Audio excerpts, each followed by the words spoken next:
Fala, investidores, sejam muito bem-vindos ao canal Planilheiro Investidor. Eu sou Adriano Costa e no vídeo de hoje nós vamos falar do fundo de logística BRCO11, é o fundo de investimento imobiliário Bresco Logística, relatório gerencial de abril de 2022. Então a gente vai ver qual foi a performance do fundo nesse mês, né, de abril, ver aí quais foram as movimentações, né, entender um pouco mais do fundo aí, caso você ainda não conheça, não tenha visto esse fundo Bresco Logística, né, então acompanhe com a gente aqui o relatório gerencial, também vou emitir minha opinião em relação ao fundo.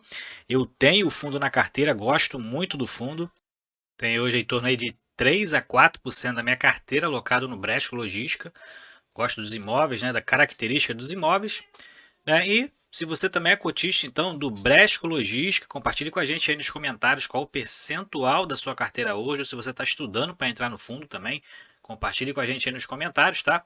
E esse relatório está na descrição do vídeo para você baixar, fazer uma leitura mais detalhada, assim como também o nosso grupo do Telegram. Se inscreve lá no nosso grupo do Telegram em curta distância, faça também por lá as suas sugestões de vídeo, a gente vai fazer o possível para atender aqui, desde que siga as características dos fundos que a gente fala aqui no canal, tá? A gente fala de FIIs e FIAGROS para investidores em geral, com gestão ativa, né? E essas características são importantes para que a gente possa aí, alcançar o máximo, né, de pessoas aí para poder usufruir dessa informação, tá bom? Então vamos lá. Relatório gerencial do Bresco Logística, abril de 2022. Então aqui algumas características, né? O fundo tem 11 propriedades, então tem uma boa diversificação aí em imóveis, né? São 446 mil metros quadrados, ainda tem um potencial aqui de 6% de expansão, em torno aí de 30 mil metros quadrados, né? O portfólio hoje ele tem uma receita ali potencial de 146 milhões de reais por ano, são 37% propriedades localizadas na cidade de São Paulo, e o fundo está com 0% de vacância física nos empreendimentos. Então, o fundo é 0% de vacância, né? 11 propriedades, tem uma boa diversificação também em inquilinos, e os contratos de locação têm um prazo médio aí de 5 anos, né? São 45% de contratos atípicos, tá? E 90% dos inquilinos têm grau de classificação aí, né, em escala global, AAA, AA, no Brasil comparado, né? Pelas agências aí, né, que avaliam esse tipo de grau de investimento, de receita, né, de potencial dessas empresas, e 10 das 11 propriedades do fundo são classificadas, né, como A+, então num grau aí superior, né? E o fundo tem gestão ativa, né, e foco no segmento logístico. Outras características dele aqui, né, para quem não conhece, é bom a gente frisar. O fundo hoje tem o código de negociação na bolsa dele, né, BRCA11, tem mais de 14 milhões e 700 mil cotas, patrimônio líquido dele, ó, R$ 118,90 por cota, dá aí um pouco mais de 1,7 bilhões de reais, e o fundo sendo negociado aí no mercado já há algum tempo abaixo dos R$ 100. Então o fundo está bastante descontado aí no mercado também. Que aqui, ó, o valor de mercado aqui encerrou a 101,40, mas na maioria das vezes aí já há alguns meses, né, assim como outros fundos pares aí do BRCA11, sendo negociado abaixo dos R$ 100. O gestor é a Bresco Logística, taxa de gestão 1% ao ano, e a taxa de performance, o fundo tem uma taxa de performance de 20% do que exceder o IPCA mais 6% de spread. O administrador é a Oliveira Trust, que tem a taxa de administração aí entre 0,1 e 0,03%, né? Tá pagando agora isso aqui 0,03% ao ano, uma das menores no mercado, mas é porque ele tem acima de 1 bilhão de patrimônio líquido, né? O BRCA11. Formador de mercado também ali é XP. Então vamos lá, vamos ver aqui sobre os resultados do fundo, né? Mês de abril, onde o total de receitas, né, foi inferior a março, né, como a gente verifica aqui, mas dentro da média, né? Se a gente vê aqui, provavelmente aqui em março, né, não lembro aí do relatório, né, lido, mas provavelmente teve alguma antecipação de receita, né?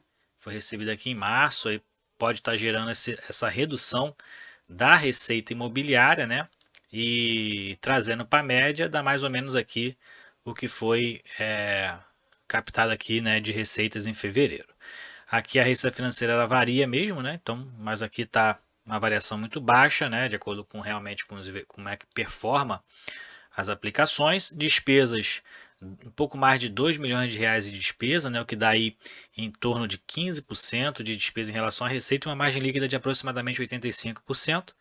Taxa de gestão é a maior taxa que o fundo paga hoje, né? É 1,2 milhões de reais, né? É milhões, tá? 1,2 milhões. E lucro de caixa, então, do fundo, né? Já que esse relatório é demonstração de resultado, ó, pelo critério de caixa, que é o que interessa, na verdade, aqui para questões de distribuição de resultado mensal, né? E é o que interessa para o cotista, que normalmente é o que o cotista procura. 9,9 milhões de reais, tá? Mantendo então, o que eu te falei, dentro da média desses últimos 3 meses, né? Então, provavelmente aqui em março teve alguma antecipação de receita.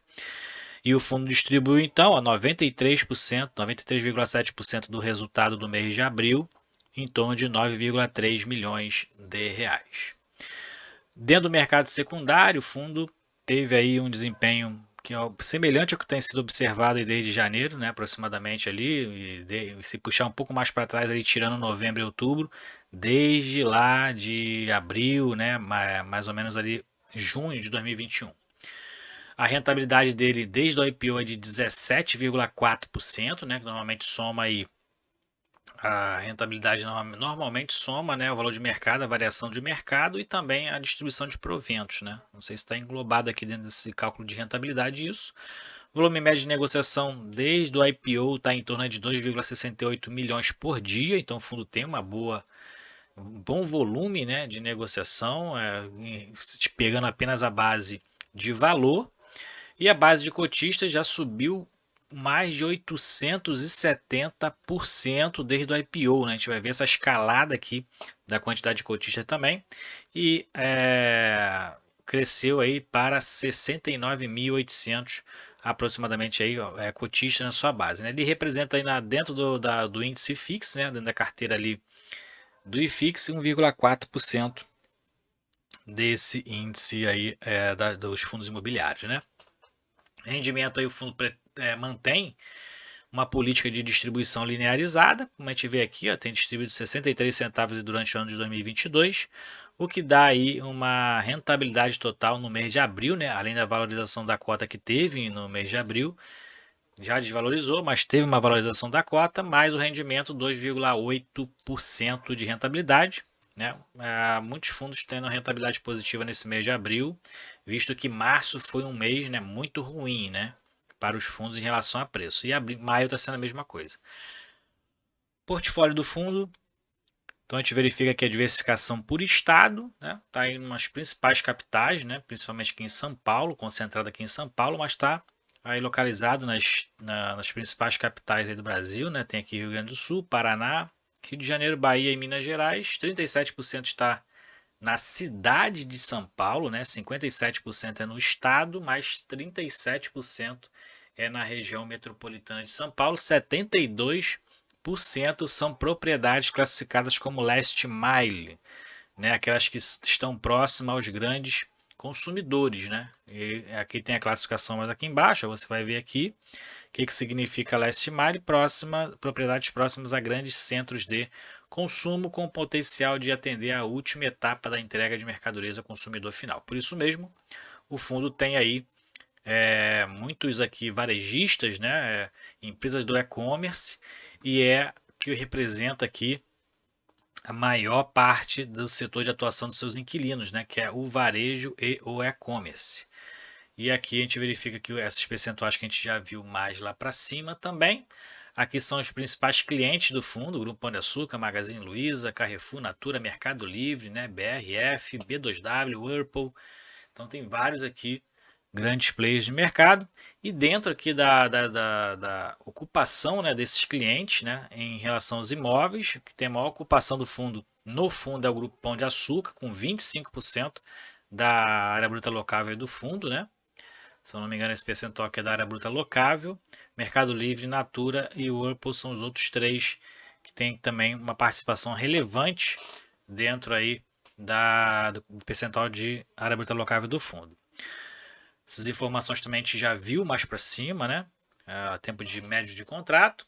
Aqui dentro da tipologia, 55% são contratos típicos, que é a maioria, né? Então, dos contratos típicos, né? Característica do imóvel que tem muitos ali, tem muitos modulares, né? Que qualquer empresa pode aí assumir sem precisar de fazer nenhum tipo de adaptação, né? Por isso mesmo, a maioria desses contratos normalmente são típicos, né? Pelo código gerido aí pelas regras do Código Civil, né?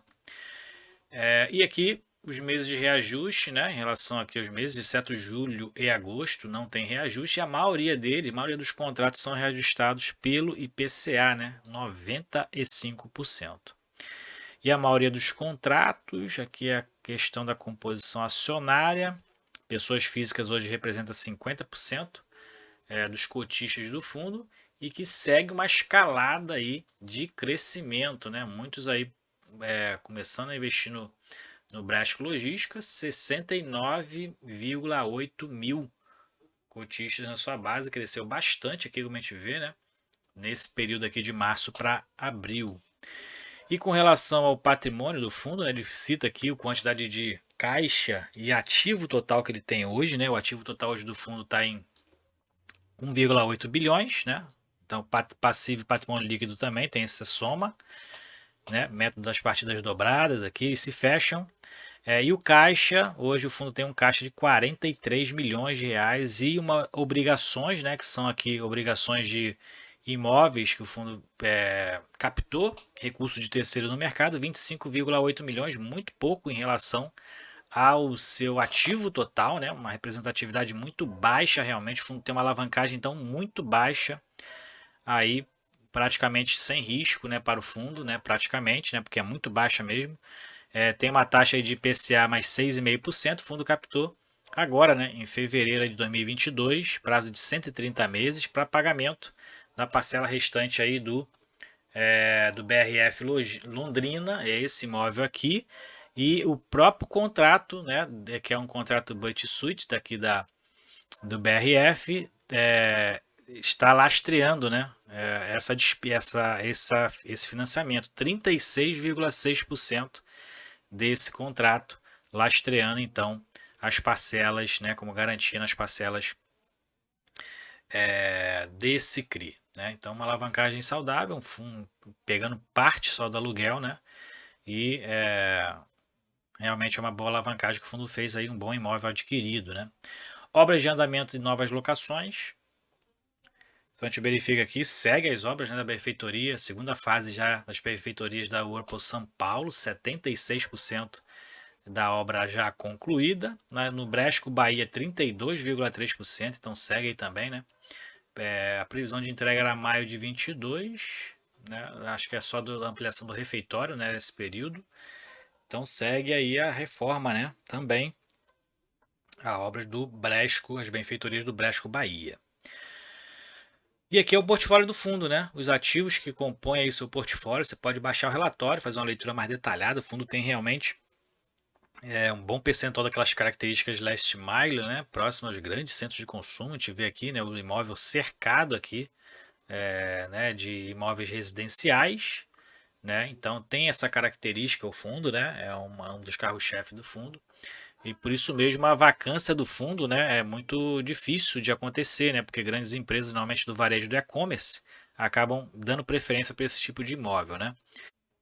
Bom, então na minha opinião, o fundo, né, o fundo Bresco Logística, ele tem ali uma das características muito, que eu prezo muito, né, no fundo de logística, que é a diversificação, na verdade, no fundo de tijolo como um todo, né, que é a diversificação em inquilinos, em imóveis e qual é a receita estabilizada ali, né, se o fundo tem às vezes o fundo com contratos muito curtos, né, acaba tendo uma receita ali desestabilizada, né, por conta dos recebimentos, interrupções de contrato, acaba tendo ali uma variação muito grande, né, na captação dos seus recursos de aluguéis, né.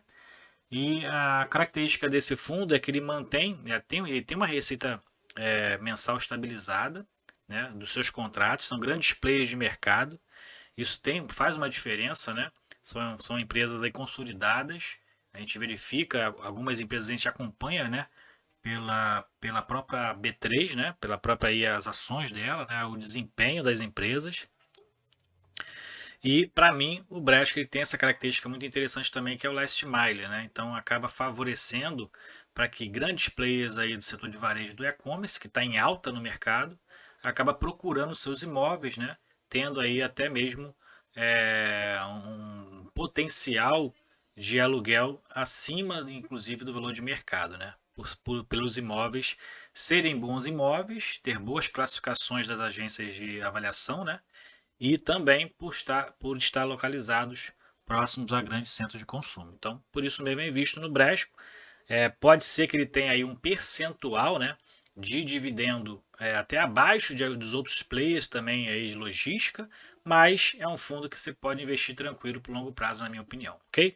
Não é nenhuma indicação de compra nem de venda, né? Mas é a realidade. Eu sou cotista do fundo e essa é a minha opinião. Então, é isso aí. Muito obrigado por assistir esse vídeo. Fique com Deus. Até o próximo vídeo. Tchau, tchau.